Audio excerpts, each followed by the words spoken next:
In the swamps and plain and scrub of Arnhem Land, in the Northern Territory of Australia, live the Mi-White people, a tribe of about 400 Australian Aborigines. These primitive people live in an area stretching from Arnhem Bay on the Arafura Sea in the north to Blue Mud Bay in the Gulf of Carpentaria in the south. The Mi-White people are divided into clans, each of which lives in its own particular territory. They consist of the Balamumu clan, the Raratingo, the Kumite and the Wangari clans. There are also other territories common to all four. These are used as meeting places of the clans.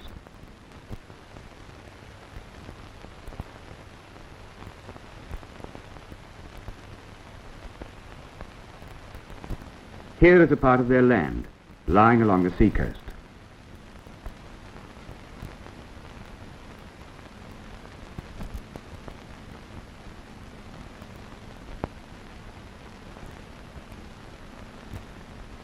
The dark patches are clumps of mangrove trees, and the rivers swarm with alligators.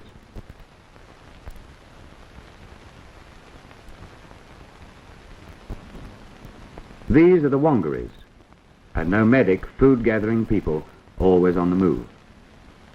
Even today they still follow their old ways of life, taking about with them their few weapons, tools and dilly bags, which are their only worldly possessions. Today, in the 20th century, they are people who are still living in the ways of the Stone Age. The aprons these people wear, known as diddy-diddies, at night they settle down to camp wherever their wanderings have brought them. They may stay here for a few days, laughing and gossiping, hunting and food gathering until the area is exhausted, and then will move on. Their word for camp is nina, and means sit down. They camp down in family groups.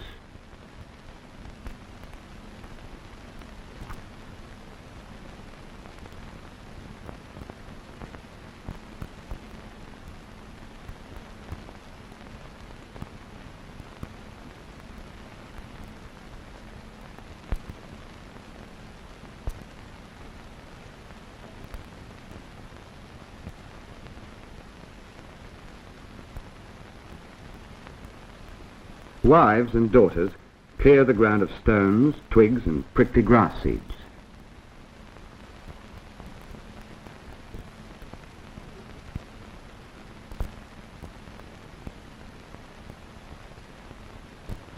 The men make fire by the primitive method of friction. Bijarbuma is twirling a stick in a hole in another piece of wood in which he has placed some charcoal. When the charcoal is red hot, he shakes it into dry bark that has been finely shredded. He blows on the charcoal embers until they catch the bark.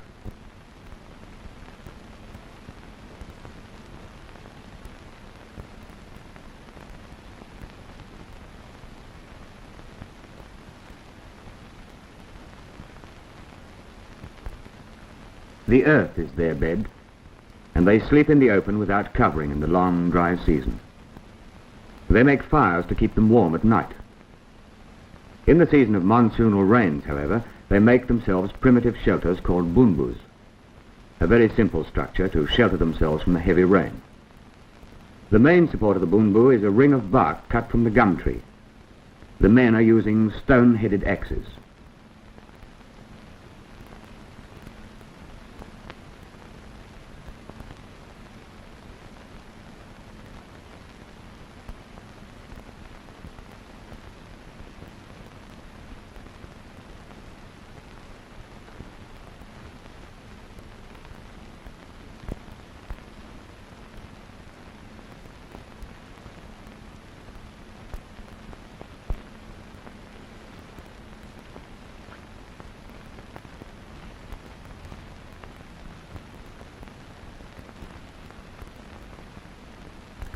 The bark is bent over and the ends are dug into the ground.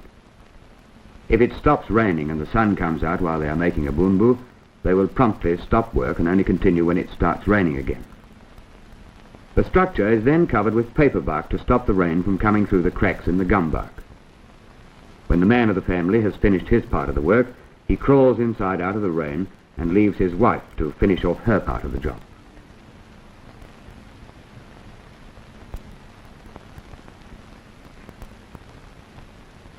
At night, the natives light fires at both ends of their bunbus.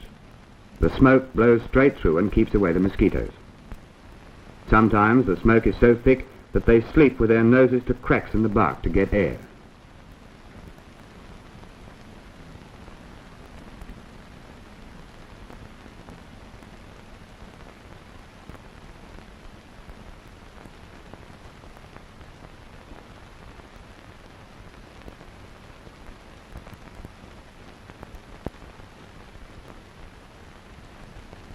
These platforms on stilts are sleeping racks.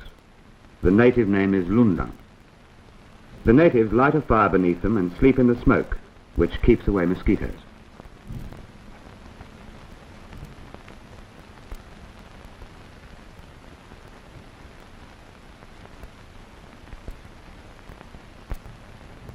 After a meal, they go to their sleeping platforms.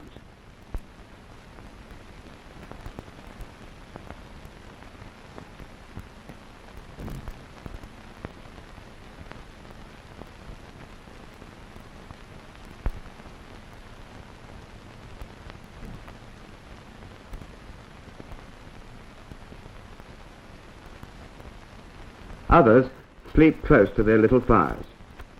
In humid weather, the smoke keeps away mosquitoes. In cold weather, they curl up right round their fire and light another at their backs to keep their kidneys warm. They sometimes roll onto the fire in their sleep, and many Aborigines have scars of fire burns on their back and abdomens.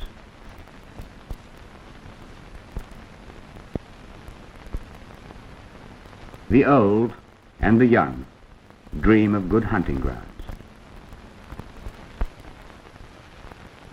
Early in the morning, in the pickaninny dawn, as they say, the tribe awake and prepare to leave for the day's hunting and food gathering. Bijarbuma leaves camp with his spear and woomera and a word of advice to his elder wife. Presently, the women go out collecting grubs, roots and wild honey and small animals. The men fish with spears inside the reef. The men do the more active forms of food gathering, such as hunting and fishing, while the women and children search for such food as can be found lying about.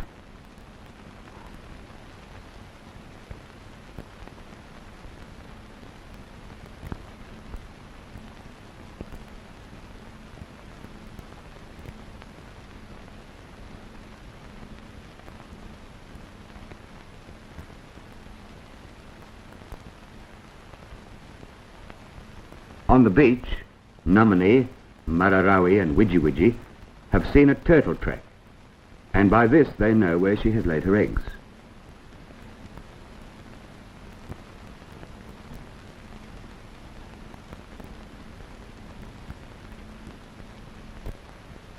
Turtles' eggs have soft, leathery shells and are very good to eat.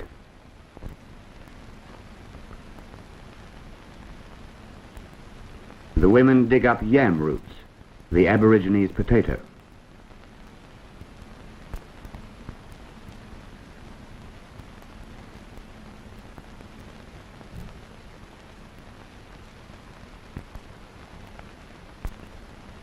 Others in the swamps are collecting lily roots. They are soft and pulpy and are a native delicacy. The quest for food may go on all day.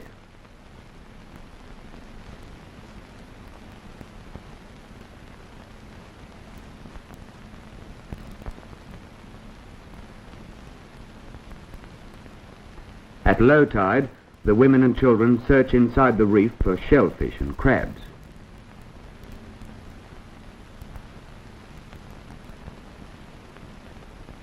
The Aborigines eat almost anything they can catch. Here, a family group are coming into camp with a 10-foot rock python.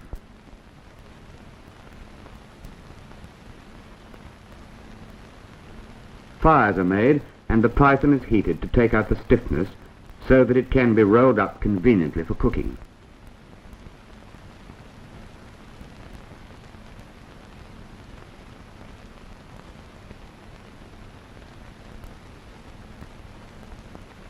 The cooking is done by covering it with hot ashes from the fire.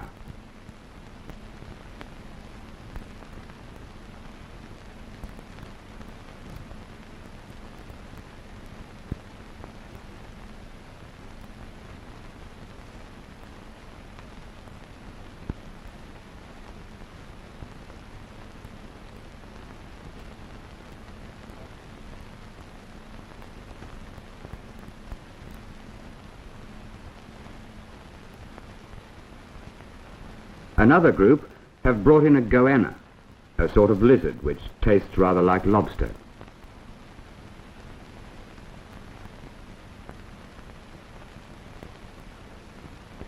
This old woman is making dough from ground waraka nuts. The dough is then wrapped in paper bark and placed in hot ashes. It is baked into a sort of bread.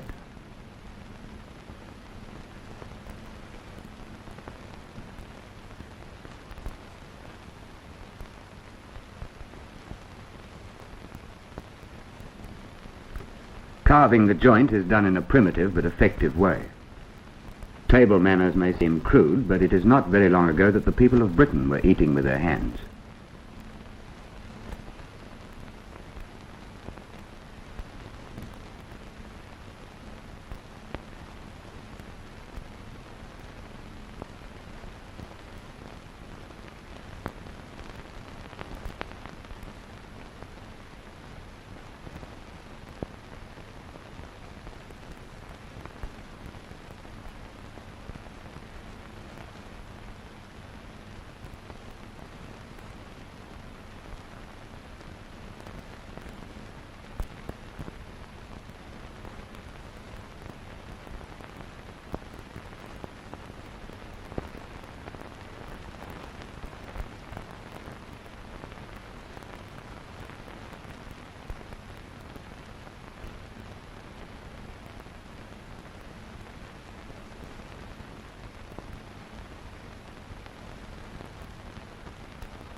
Shellfish are also popular.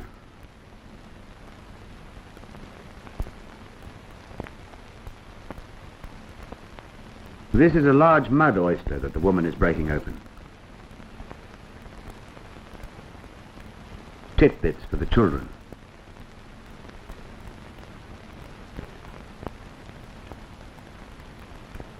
The baby, Billy, is making a hearty if messy meal off wild honey. This is found inside hollow dead trees, and the children search for it by listening against the tree trunks for the buzzing of the bees. The local bee is small and stingless and is about the size of a housefly.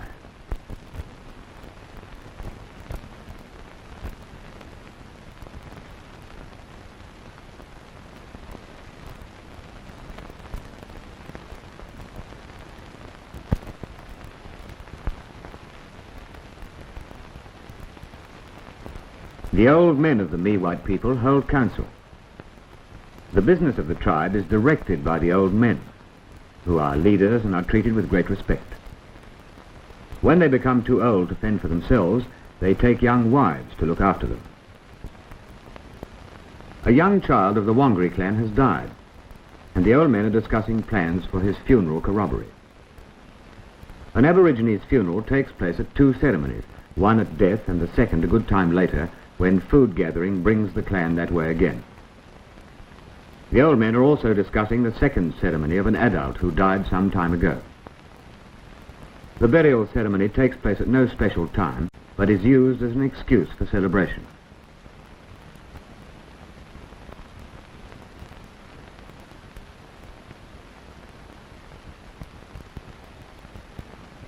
The men of the tribe make up their bodies with pipe clay for the death corroboree. The mourning colour among the Aborigines is white.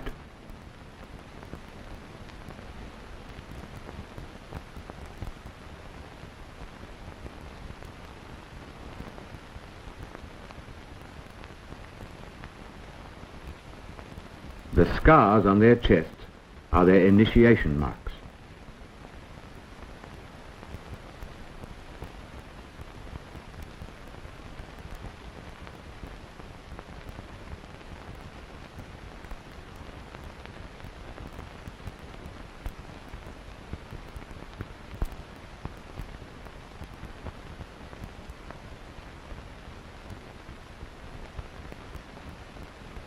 They approach and leave the funeral ground, taking a zigzag course, so that the spirit of the dead will not know which way to follow them, and will not frighten the fish and animals when they go hunting. The first ceremony is for every initiated member of the clan to placate the spirit of the dead, so that the spirit shall do him no evil. Their gaiety is largely bravado in the face of the unknown.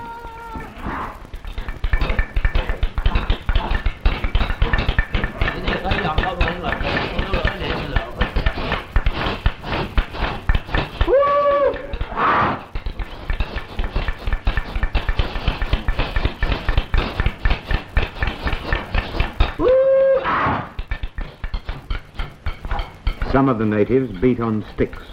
The long droning pipe is the didgeridoo, another chants.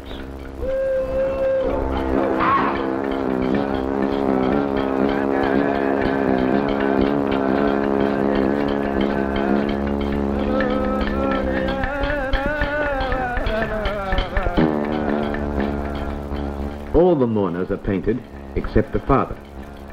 He wears no makeup, since he has presumably treated the child with kindness and need have nothing to fear from its spirit.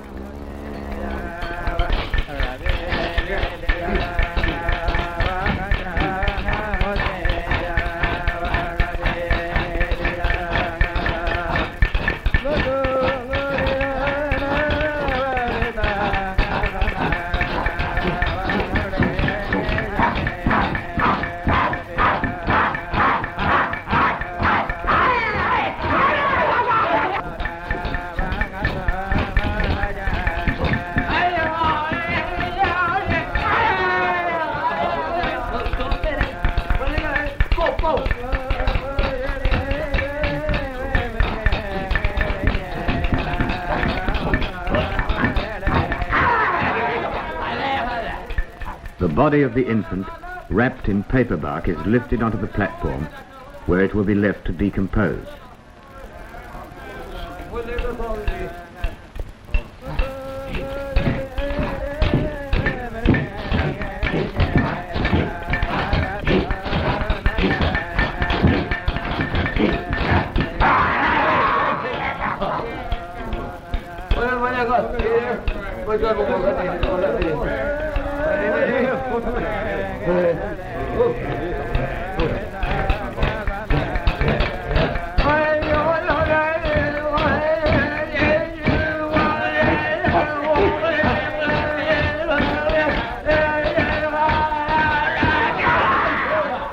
A spirit pole is placed in the ground beside the platform. The bark around the top of the pole is symbolic of the spirit's hair. This spirit pole is to receive the bones of the adult. It is painted with the morion of the deceased. Each man of the tribe has a secret morion which is given him at initiation. It is a secret symbolic map, so that when he dies he may find his way to his dream-time home, where he will dwell until he is reincarnated. The children of the tribe are watched for characteristics of the dead and are believed to be their reincarnations.